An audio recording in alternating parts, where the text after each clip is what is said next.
Hello, everyone. This is Dr. Amigues, your friendly host and rheumatologist from Unabridged MD.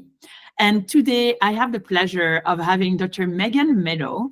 And you're going to see she has a very different type of offerings than the regular doctor. And I'm going to jump right in. So, Dr. Meadow, can you tell us what you do and how you got to where you are? Yeah, how long have we got here? But yeah, so I'm Dr. Melo. I'm a family and obesity medicine physician in Seattle, Washington, as well as a life coach. And I am a life coach for physicians, primarily women physicians, and really work on the intersection of burnout with perfectionism, people pleasing, and lack of boundaries. It's kind of my philosophy that our learned habits and again, my group is mostly women physicians, but we could apply this to so many other groups. Our learned habits of people pleasing and always putting other people first really affect our health and well-being. So the coaching I do is not always necessarily tied to health and well-being, but I see it over and over again in my patients that if you always put yourself last, including your health and wellness practices, because other people always come first, you will always be suffering. And so I teach people how to start to undo some of those habits and start taking good care of themselves, yes, in service of other people, but also, so that they can live the lives that they want to live. There's already so much I want to unpack here. So I want to share with the auditors here. So this podcast is kind of, I started more rheumatology, and then I was like, well, no, actually, I'm going to do a YouTube video channel just rheumatology 101, if you guys don't know yet. But so Rheumatology 101 by Dr. Isabelle Amigues, and I do lives every Tuesday morning at 11, actually soon, 11 Mountain Time. And then, the Unabridged MD podcast is really more this holistic approach to health. And we are together, like we work together in like to help our businesses. And I really, every time you speak, I'm always drawn to what you say. Like I love your vision. I love what you say. And the reason I'm so excited to bring you on and to have this discussion is that I think it's really important for patients to see who we are and to realize we also are human. And, as a physician, I was also a patient. I've seen sometimes moments where I was so happy that I was a physician. I'll give you this example of when I found out that I was BRCA, so the gene for the possibility, it's the same than Angelina Jolie got. And my oncologist was so happy, and she's like, look, you're BRCA positive. And I remember it's because I'm a physician that I could understand where it came from. She was excited because from a intellectual perspective, it was exciting. This is not the type of cancer that's usually BRCA positive. And she had done it just as part of like, I'm doing it because you're young. And yeah. So, but like seeing her laugh, and I was like, what's in there for me here? Like she's so really excited. You're going to be excited about. So the physician in me was excited for her. The patient in me was like, that's not great. Right. But I think once, like, this is good. This is good for patients. There are physicians that listen to the podcast as well. So this is going to be really good. But I think for patients, you get to have a glimpse of how we think. And I think that that's really important. So, sorry. So that was the first thing I wanted to just share. How did you get into this space? Like, tell us what, like, is there a story? Is there something that got you there? Yeah.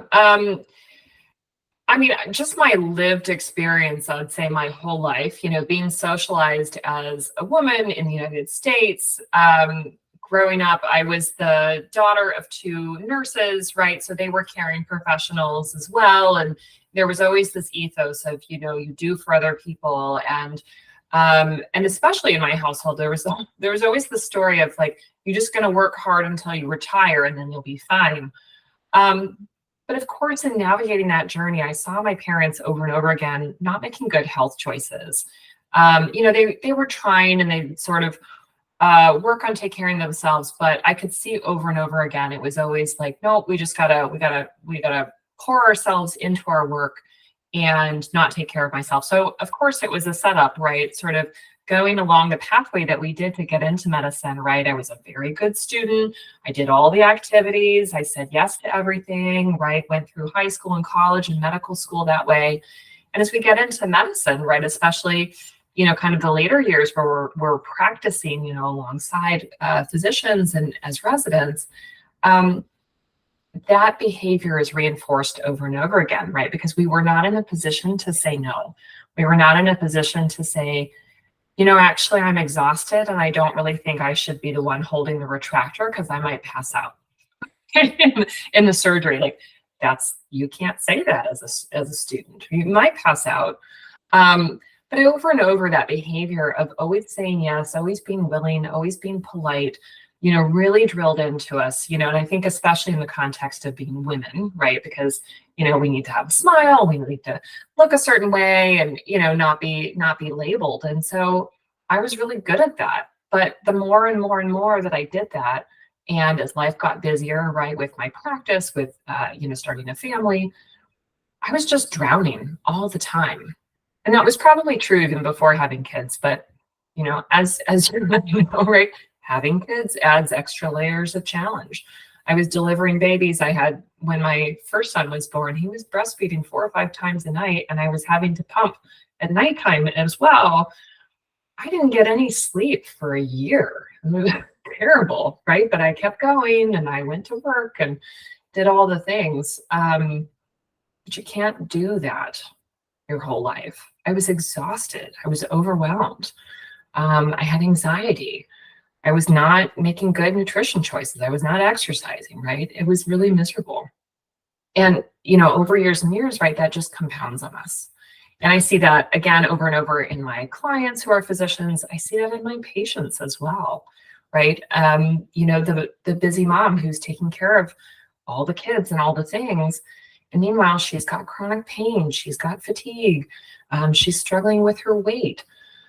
All of these issues just over and over. And so I'm really motivated to help people figure out, okay, how are we going to make a change here?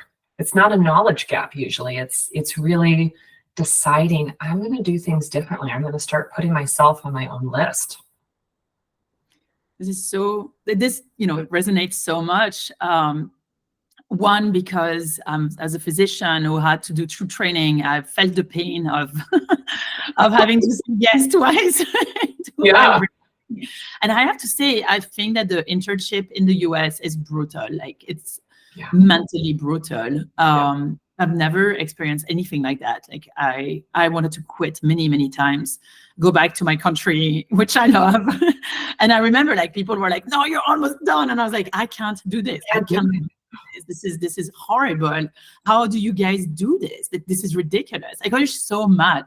Also seeing patients not being properly cared for. I think that's the worst for me, was to see my patients not properly cared for, because what I was seeing is that people were just pushing everything to the, I don't know how to explain, like to the intern. And so that's in the hospital, right? And I think once you're the physician outpatient, that's you who's taking care of it. And just like, wow, like it's brutal. Like I had never experienced anything like that. I will tell you this from being a physician from both France and in the US. So this really resonated with me. Now, it's hard to say no, and it's hard to say I quit. And some people should probably quit instead of hurting themselves, really. How do you, I'm trying, because I've just listened to you so often, and I'm always so appreciative of your, I don't know, do we say wiseness? Is that how we say it? The wise word. It always resonates. I just wonder if, I just want you to talk, basically, and explain why, we need to take care of ourselves. Yeah. Failure.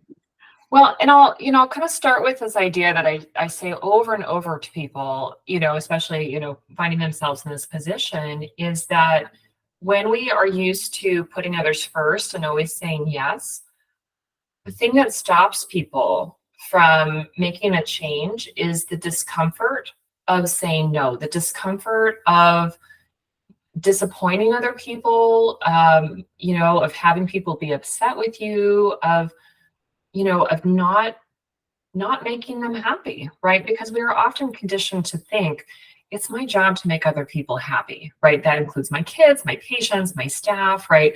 I want to be liked. And if you are used to people pleasing, you have a strong need to do that. And that's driven by dopamine, right? Like you have formed an existence that is being reinforced by chemicals in your brain telling you, hey, when we do all the work and we say yes, people like us, and and that helps us, and people think we're important, right? We have a desire to be liked and loved, and like that's just hardwired into us. So we've had dopamine reinforcing us. When we decide I need to say no here, I need to set some boundaries, other people are going to be disappointed or upset with us, especially if they're used to having us always say yes. And so it's very easy for us to interpret that discomfort, other people's emotions, as a sign that we're doing something wrong. We aren't doing anything wrong, but we are doing something differently. And so that can really kind of keep us stuck. And so people have to understand it's uncomfortable to start to set boundaries. It's uncomfortable to start saying no. That's just because we're not used to it. And we can adjust, and people who love and trust us will also adjust. And maybe we're going to have some conversations about it, but it's completely doable. So, there's that side of things. The other side I will often use with people because it helps to see, why do we need to do this, right? Why do we need to start saying no? Why do we need to start taking care of ourselves? When we push ourselves over and over to the brink, eventually we're going to collapse in some way. Collapse or explode, right? So collapse, might look like, I just hit this patch where I couldn't get out of bed for a week, right? Or I just, I felt dumb, or in medicine, we worry about hurting people, right? That's usually, when someone is so tired that they're afraid they're going to make a dangerous decision and affect someone's health. Like that's often the extreme at which they decide, I need to get some help. But the explosion side is like, I can't keep these feelings in anymore, this frustration, this resentment, this overwhelm that I'm constantly feeling. And I'm just going to have an outburst, right? The person, the classic story of the surgeon in the operating room who gets mad and starts throwing instruments, or the physician who comes home and starts yelling at their kids, and they hate themselves for yelling at their kids, but they're so packed in with their sort of unprocessed emotions, their lack of self-care, that they have no bandwidth, and they just kind of explode. So if I'm choosing to learn how to start taking care of myself, right, to start making sure I'm getting sleep and exercise and good nutrition, I'm giving myself the space to not collapse, to not explode, right? To be better in myself, which helps me to take care of other people. So often I find that people sort of need to start with that idea of taking care of myself allows me to take care of the other humans. Again, whether that's children or patients or, just other people in our lives. So I think both of those ideas are really important as people are starting to think, I really need to start making some changes here because, life is too hard right now. Wow, this is so beautiful. I cannot not think of my own cancer journey, like auditors know. So I had, stage 4 cancer. And what's really interesting to me is that the journey through my cancer was literally this realization that it allowed me to say no. Mm-hmm. Without guilt, because I was like, well, I have stage 4 cancer, so now I can say no, Yeah. And as I was, getting better and, going in remission and getting back into a normal life, I was like, wait, hold on. I don't want to lose what I have gained from this, right? And I read a bunch of books, but there's one that I really, really enjoy, which is called Existentialism by Mike Cohn. I have it somewhere. Yeah, Greg McCon. Yeah. Yeah, Greg McCon, Existentialism. And I loved what he was explaining, which was basically saying when you say yes to everything, you're actually saying no to others. And so your job is to learn what you really want to do. And so it's really interesting as a mom because I feel the mom guilt. I don't know if I would have this mom guilt in France. I'm not sure. I feel like in France, we're a little bit less kids focused. I think that we just let them play and, you're like, yeah, whatever. Entertaining them constantly and feeling responsible emotionally for their experience. Yeah. But like there is a peer pressure of, I need to take care of my kids, and I do love my kids, but sometimes I'm like, wow, I don't have it. Like I just don't have the energy right now. And what was really cool, I think it was 2 years ago, they were 6 and I was so sick. I got like food poisoning or something. I just couldn't move out of bed. And I remember telling them, I was like, I'm going to order food. This is your food.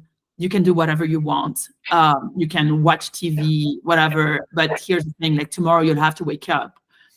And they went to bed at like 7:30 or 8 p.m., which they never, it's always a battle usually. And I was like, wow, we just have to tell them, like, I can just say no. I can't just say no. I can just say, I'm not here for you. I'm sorry. I'm sick. Yeah.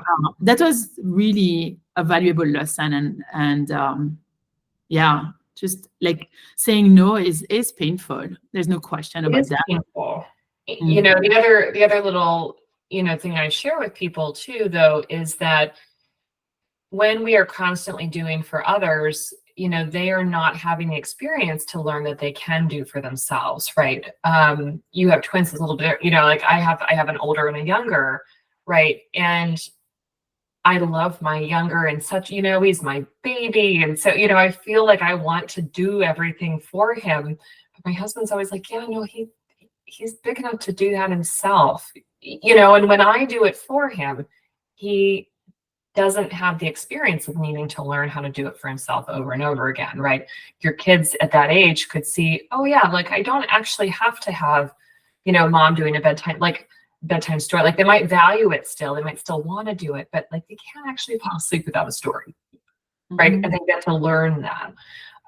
Think about that in the workplace too, and with spouses and partners. Like there's lots of places where that can show up, but we don't want to rob others in our lives from the experience of being able to learn that they can do things for themselves. They can stand on their own feet. They can figure out what's for dinner, with somebody creating it for them. Like they will survive.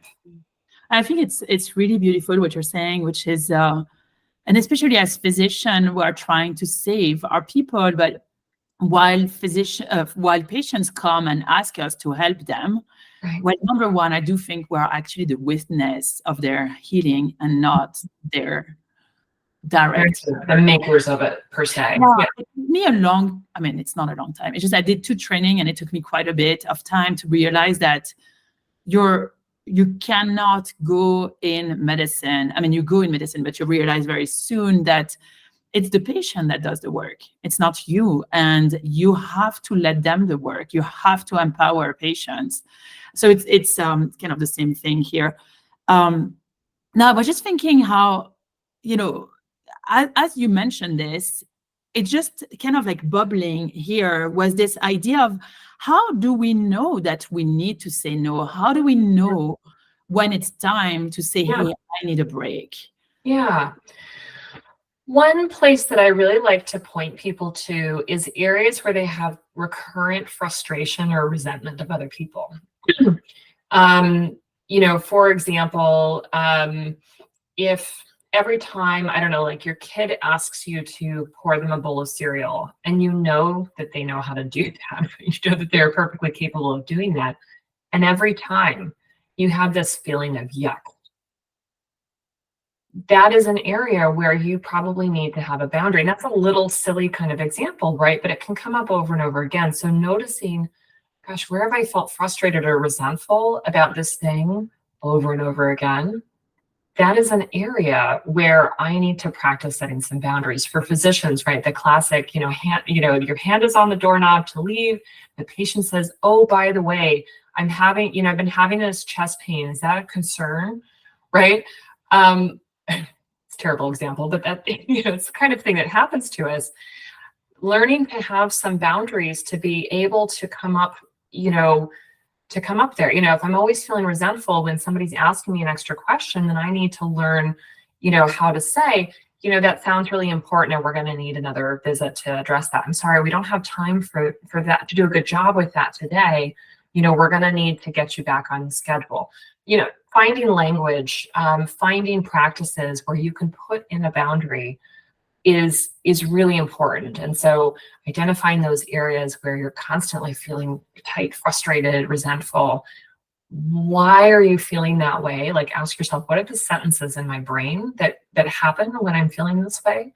And what's a simple boundary that I can start to practice here? That is so good. All right. Yeah. I'm just thinking I could listen to you all day and I could just share some of the things that bubble up as you mentioned, as you talk about those.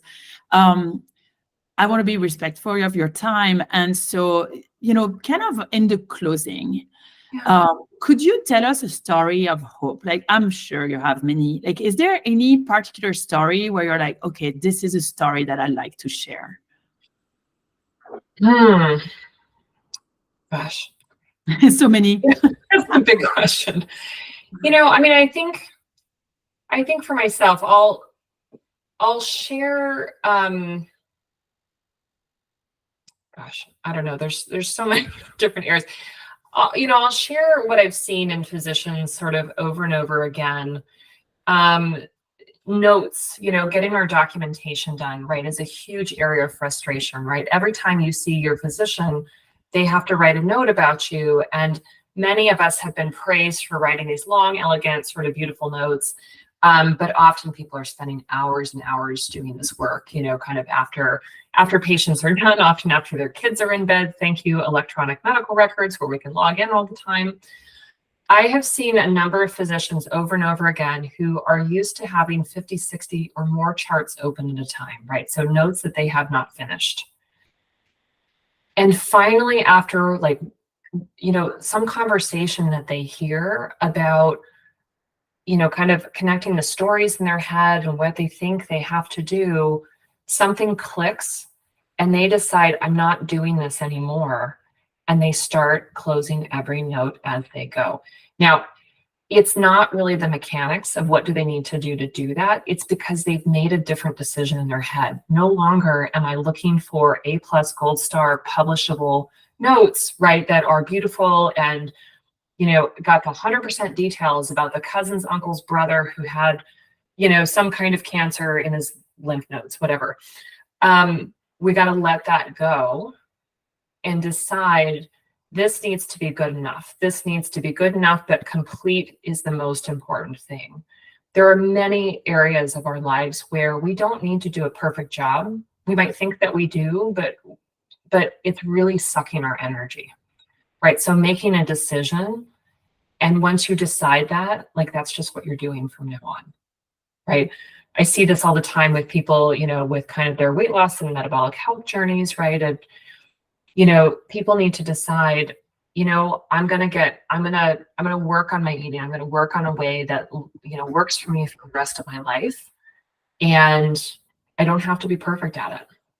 I'm just going to choose to take good care of myself and to, exercise as much as I'm able to right now in this season of my life, to be able to eat healthy foods most of the time. And I'm going to stop shitting all over myself. So that was a lot packed in there, but deciding that you're worth it, deciding that you're important, and you're going to let go of things that aren't important. I think that's beautiful. And I really, really appreciate all those thoughts. So Dr. Meadow, where can we find you if we want to work with you? Yeah, so for people looking for my coaching work, it's my website is www.healthierforgood.com. And I also am a fellow podcaster, and I have a podcast called Ending Physician Overwhelm. And then for patients who are in Seattle, Washington, I have a medical practice, and they can find me at Finney Primary Care and Wellness. Wonderful. Well, we'll put that all in the show notes. Thank you so much again, Dr. Meadow, for being here. And I really enjoyed the conversation, and I'm sure you'll come back. Take care. Bye.